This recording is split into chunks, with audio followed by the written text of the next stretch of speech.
Hello, Father Tony. Hello. I have a question.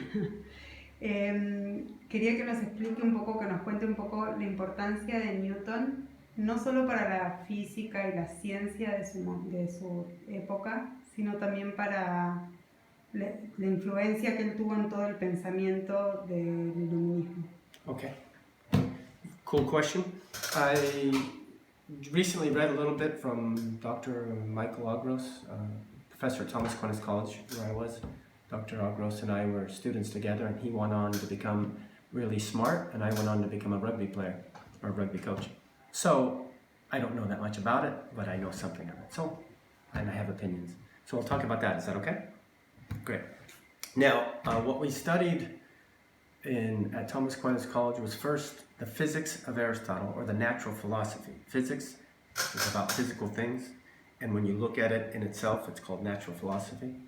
And in the fourth year, then every year we study a little bit of mathematical physics. But we finally got to the culmen of the culmen, and we did Einstein too, but before we did Einstein, we did Newton, Sir Isaac Newton, in his main work called The Mathematical Principles of Natural Philosophy. So I say all that to sort of get that word natural philosophy. Let's use the word physics now. Natural philosophy is physics in the Aristotelian sense. That is to say, look at nature and the motion, the movement of nature, and try to come to discover something about it. And what Newton did marvelously is he codified, he synthesized, he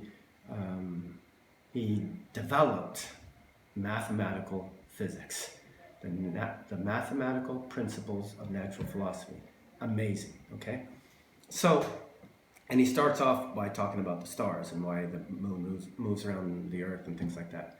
So the first thing I want to do is, I need to talk about astronomy in itself and compare that to mathematical physics.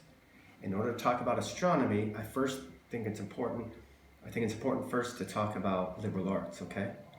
So, and the question will come up is this mathematical physics a liberal art, okay? And that's important to answer your question. And finally, I'll answer your question. Okay. Okay, good. Liberal arts. Art and liberal. A thing is called an art when there's a making. An art makes you liberal, makes you free when it sheds light on reality, okay? And you come in contact more with reality, okay? So liberal arts. An art that sets you free because you can come into contact intellectually with the way things are. And the liberal arts, in the classical sense, in the traditional sense, there are 7, okay? And they're divided into 3 and 4.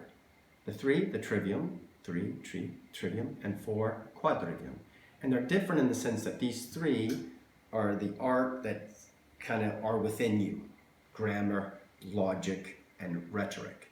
And the 4, the quadrivium, are the art that sets you free that's outside of you. Math, the world is quantitative, not just you.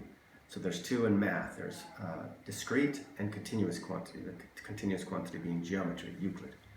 And then there's astronomy and music, okay? And all of those things are outside of you, and they're a making, so they're an art, and they're set you free because they shed light on reality. So when you have those arts, you are more free, okay? So that's liberal arts in general.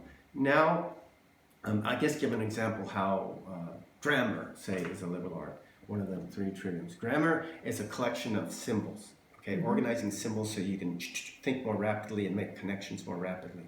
Logic, I'm not going to go through each one, but logic is seeing the way the mind works and following the laws that the mind uses by its nature in order to think well. And when you discover those and work with those, and you get good at those, better than the average person, you can think better than the average person. So it sets you free, and it helps you do philosophy. If you're good at logic, you can do philosophy, which is not an art, that's a science, it's a knowing, because you just conform to reality in philosophy, true philosophy. And now why is astronomy? Geometry is an art because you look at things and you see shapes, and you discover things about triangles, say that the interior angles are equal to 2 right angles. And that's all really cool. And there's a making. The intellect tells the imagination to make things, and then the intellect sees things about those images and see that there's true and whatever. So there's a making and there's a setting up free, because when you know more about the quantitative world, you can relate to that quantitative world in a more free way. When I know more about my mom and her childhood and how mommy and daddy met, I can relate to my mom in a more profound way. Knowledge is wonderful in relating to things, okay? The truth will set you free, says Jesus Christ. Now, astronomy is really a liberal art because it's about making models of the universe to try to explain things, okay? Like look at the natural laws of the universe in kind of this mathematical way.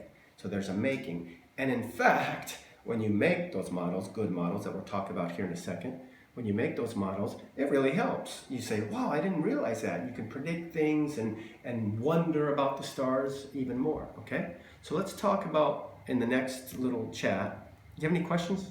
No. Okay, so let's talk a little bit about now astronomy and why it's a liberal art, and then compare it to mathematical physics and discover or think about whether mathematical physics is in fact a liberal art.